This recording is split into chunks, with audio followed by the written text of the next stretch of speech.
Welcome everyone, this is Trojan with another online Tecmo Super Bowl video for you. Today I had the opportunity of playing JP the Bowler for the first time. Met him on Discord, and we used the matchmaker ROM, so this is what we're playing. The Seattle Seahawks, that's who I have, and JP the Bowler is going to be the Cleveland Browns.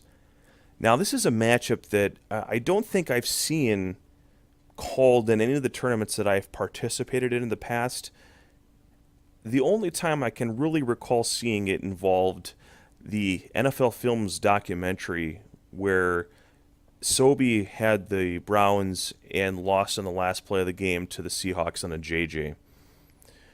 So other than that, I haven't seen this a whole lot. I may have played it once or twice just messing around, but a matchup that I don't have a lot of in-depth experience with.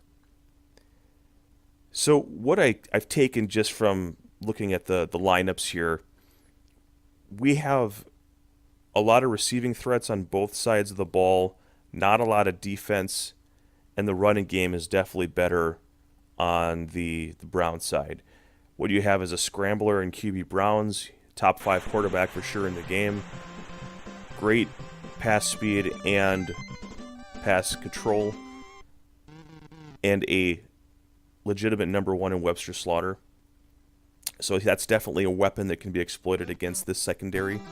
Also has Metcalf and Mack to work with in the backfield. So in comparison to the 38 MS in Jones and Warren, it's a little bit of an odd matchup. We have a couple better man defenders on the Seahawks. Really the best defender is Jacob Green. However, his position on the field is unfortunate, being on that defensive end position. So we're going to see if we can't make him work for us on play 1 here. He goes with the run 1 to the bottom and 8-yard gain. I did call pass on the play, but I did get popcorn there. We're going to keep experimenting to see what we can get away with and what we can here. So we actually contained that, but then the ball got away. And an interesting thing here, I actually lost control of Jacob Green after that fumble. No movement of any kind, so some sort of bug. That's why you see me hitting the buttons there, just to make sure that nothing happened with the control scheme. It was just a bug in the game, not anything with the emulator or the controller, best I can tell. This time he goes with the pass 2 out of that offset I formation and makes a good completion there. Unfortunately for him, he does run out of bounds prematurely. He had that well-timed defensive dive where I lose control. Could have gotten away for another 5 to 10 yards. And we have a called pass 1 here, which does a really good job of getting away and completing a pass in between the defenders. Kind of a dangerous throw, but with QB Browns you can get away with that more times than not. Comes back with a pass 4. At this point in the game, I'm really just focusing on making sure that he does not have options open down the field with no resistance. So, and that's important with this quarterback and with the defender like Green. I want to make sure he's not going to be scrambling me to death with QB Browns because he has that 25 speed. And what happened there with the dive, there was a leg spike. Like you noticed that I'm nowhere even near getting to him. Leg is something that we experienced on and off during this matchup, and it just happened at the worst time. I ended up diving, and he wasn't anywhere near him. So, and I don't know if I would have stopped it, but I was really hoping to get in front of him and then dive, and it just, the whole time it got messed up there. So it looks really bad, like I got my ankles broken. But he scores, and the leg strikes again. It does an onside attempt. I don't think that was intentional at all. It was so close to the bottom of the meter there. I'm pretty sure that was just an accidental leg-induced onside kick. So with kicks in this game, kickoffs, you're better off just being a little conservative. That 2 or 3 yards is really not going to matter. So call pass 2 here. He calls run. A lot of running options here. Or, I'm sorry, throwing options there. Go up to the safe, completion across the field.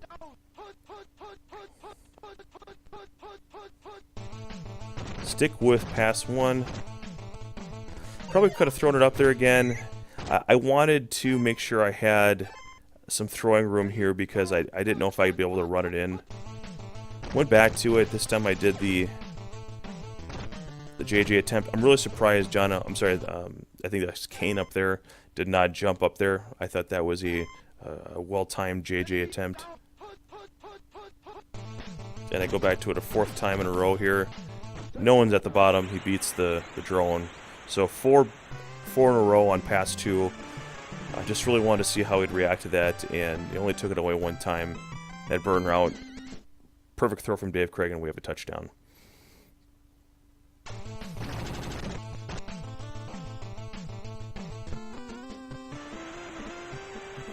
So overall tied up here. Actually do get a full power kick, and the leg again is such an issue in this match that I had hit it significantly early, and it went to a full bar. So I wasn't trying to be cute, trying to get a full kick at all. It just ended up working out that way. Here I decide to see if I can't utilize Wyman here, knowing where the ball is going there, and with Mac not being the fastest running back on the planet, I wanted to see if I could free up a blocker or free up a defender by knocking a blocker out and really minimizing the effectiveness of that. Have a very fortunate called play there. He does get it away. A slower quarterback, that may not be the case, but with QB Browns at 25 running speed, he's able to evade and get rid of the ball. He calls pass 2. He might have had a chance down below if he let that go before the break. He did have a little bit of a separation with that defender. This end of the field, he may have felt like he just didn't want to risk that throw, but then he throws it anyway. So I think the right spot to throw that would have been before the break. Fenner's got the punt return. He's got that really fast running speed and high hitting power at 75. Not really much from the way of receptions, just using him for blocking down below.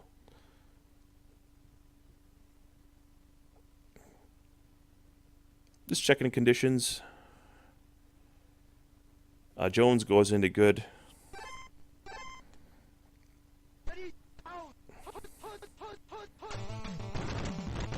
Go with the pass 3 here, he calls it, but he does not get up to the hot route.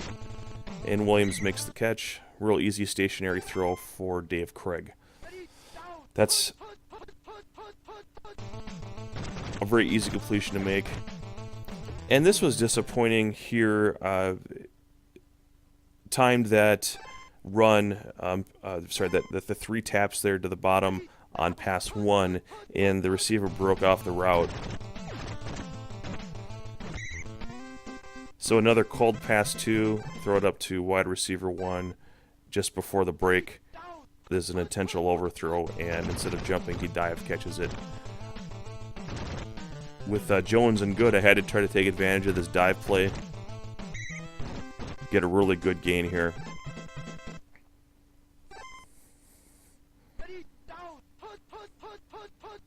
And now we're going to see if he's going to do anything to try to stop this. We've had relative success throwing the ball, and now we've had success running the ball. So James Jones in for 6. Extra point coming. And I'm feeling really good at this point. Really very minimal resistance. If he doesn't call the play, I feel like I can do just about whatever I want on the field at this point. And the Browns don't have a lot of options on the field. You've got Benefield at the bottom, which the running plays I have are either attacking in the middle of the field or they're going down below. And then you have Johnson, the linebacker, at the middle. Matthews and Blaylock are not particularly on the edges, aren't particularly useful.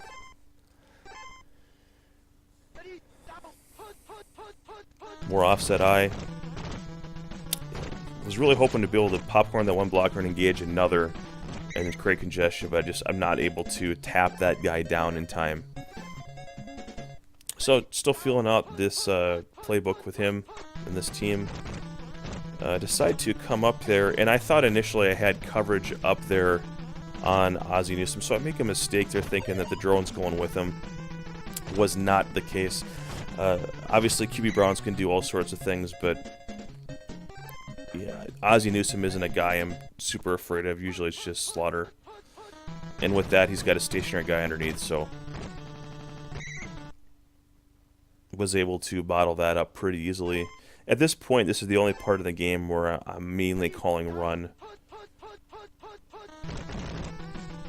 Really surprised he didn't try to redirect once he saw me take the nose tackle. Relatively easy stop there on Metcalf.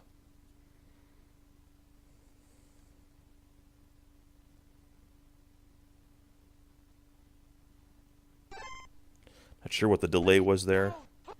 Another offset eye.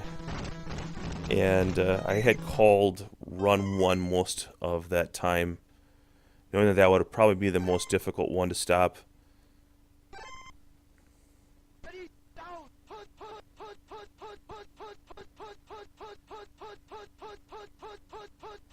I'm expecting pass here.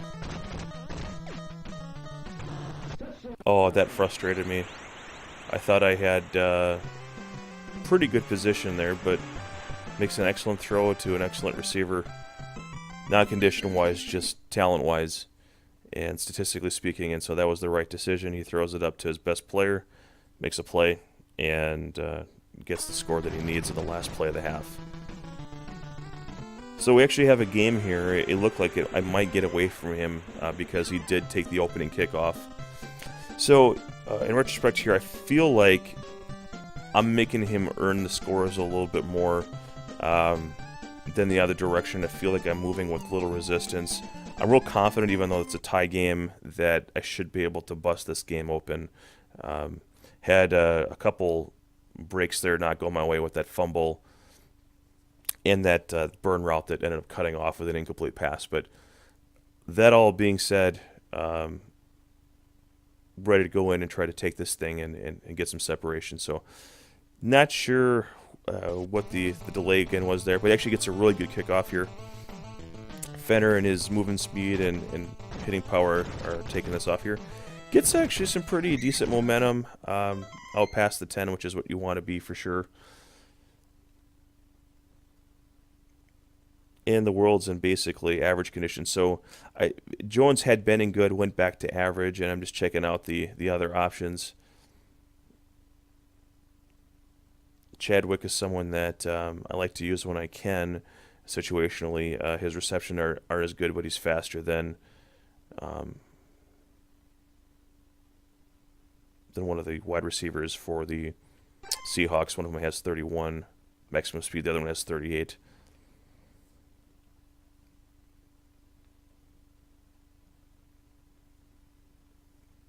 Again, his play calling, for some reason, just a little bit delayed. Don't know if he was distracted or what was going on. And here we go. Offset eye. And decide I'm going to go ahead and try dive. That actually surprised me based on the success with Jones and the Pro T dive. It fell apart pretty quickly there. And I decided to kind of shelve that play for a while. Same formation, just go down here. And what I note here is he directly engaged the blocker, which kind of surprised me. I wasn't... there was multiple blockers in his way. I thought, you know, if he would have tried to maybe just maneuver in circles or something, try to get those defenders or those blockers to follow him a little bit, he would have been able to get some help, but didn't go that route. And I just cycle through here, make it kind of like I'm going to run around, threaten to throw to the bottom tight end, and then coming back up to RB2, which is John L. Williams. So, nice just rotation, stretching the field there with what's available, and just squeezing that throw in the middle of the end zone. Those Browns defenders almost got back in the secondary. One of the advantages of Dave Krieg is his accuracy, but disadvantage is that his delivery is a little bit slower. So sometimes when you try deliveries like that, he doesn't always get the ball there on time. It worked out for this particular instance.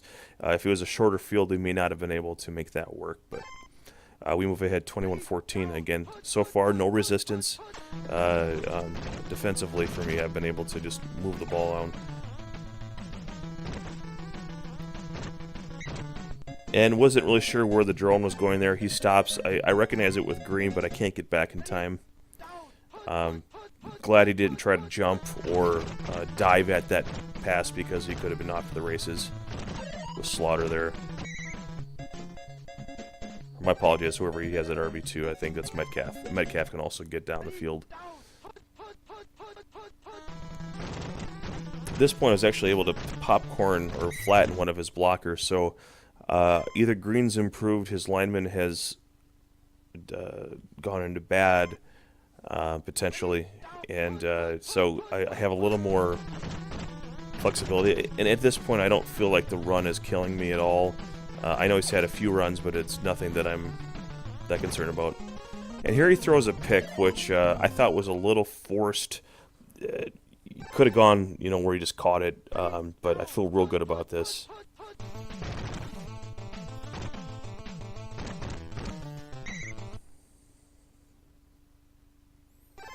Just another run one sweep to the bottom.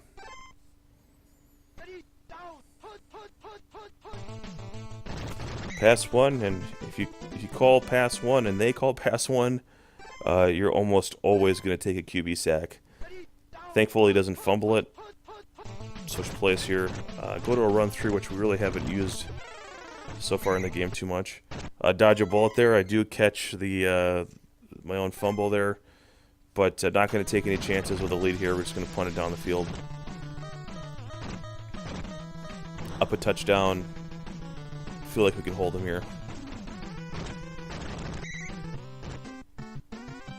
I thought there was a reasonable chance to get a first down on that play. Just didn't work out.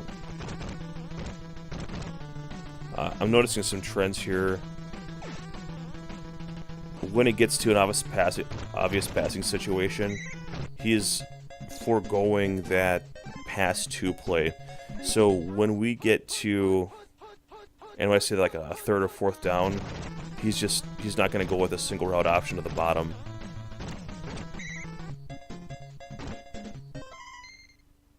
So this makes it a little easier to guess his plays moving forward here. Sit on pass one a lot of the game.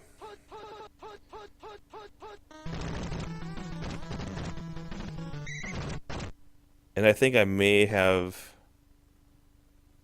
called run in that situation. I don't remember for sure. But I felt like that might have been a dive play. It took the nose tackle and it worked out. Again, not because maybe that's the best decision, but because he hadn't adapted to that defensive yet. And he unfortunately runs out of bounds. The QB Browns might have been a little leg issue for him there. Luckily, this is not intercepted. He tries to throw. I think that pass would have been to Mack there. But it's covered. Get another pass one. It's called. Really no one open on fourth down. Unfortunate for him. That's what I was talking about. I had a 1 in 3 chance in my brain about stopping that with that down and distance. Here finally get that burn route down below on pass one that I wanted that first time. This is the third time we call that play. And I look here. Craig's actually in bad, still makes that throw. Kelly Stouffer in good. I still like Craig in bad condition versus Stouffer. Just too much pass control on the field. Even if it's if he doesn't have the mobility, it hasn't really been an issue at this point. I'll throw it up against that secondary with Craig against or with the receivers that I have. And feel pretty good about the result that'll happen on the field. So here's one thing that you can, any of you Madison guys, I put Chadwick in at RB2, and I don't run the ball with him, but I do use him as a receiving threat, and I just wanted to find out clarification. Some tournaments don't want you to have that available where the guy's even in the position at all. some are okay as long as you don't call the play if a wide receiver or a tight end is in that. So I'd like to get some clarification in the comments how that typically works for Madison. Are you allowed to put a wide receiver in if you don't actually call that running play in that position? So some situational things I'm thinking are, like end of half or obvious passing situations where the running is no longer available. People are moving players in their playbook, trying to get the best options out there. So let us know in the comments what you think about that. So we've gone ahead now in the game 28-14, and this is pretty much in the bag here. Another called play again. I'm basically sitting on these pass plays here. He goes back to pass 4. I think I called pass 3 in this situation. Even when he's had it available, he hasn't had an enormous amount of success with it. He had a long completion to Newsome earlier in the game. But for the most part, going back here, we've got ourselves the call play leads to a sack. 4th and 21. This time I think he goes to pass 1. And I just don't want this to go down and become a JJ, so I just run after him. And Slaughter actually catches this covered catch. Gets first down, good play. That's where I would have gone with it. 28 seconds, this is just formality here, going through the motions. So he did have some guys open earlier. If you let go of the ball, he might have had a touchdown. The defender knocks me off. He launches the ball, overthrows him, and that's the game. So, well, I wanted to thank you for watching. Appreciate the game between JPtheBowler and myself. I hope that we'll see him again. I hope we can get that leg fixed. Really interested to hear your thoughts on this matchup. Is this one that you've had time on in the comments? If you've played or called the Seahawks versus the Browns, who do you like in this matchup? Why do you like it? What kind of playbook do you use on either side, and who are you trying to exploit? As always, if you like this video, please give it a thumbs up. If you didn't like it, give us a thumbs down. If you like this type of content and commentary, please give us a subscribe. And if there's a particular matchup you'd like to see out there, we'd love to hear about it in the comments, as well as, again, that whole situationally using a tight end and wide receiver in tournament play in a running position where a running play is available to them, but you don't actually call it. What's the legality on that in tournament play? I'd like to hear your thoughts on that. So thanks for watching, and we will catch you again next time.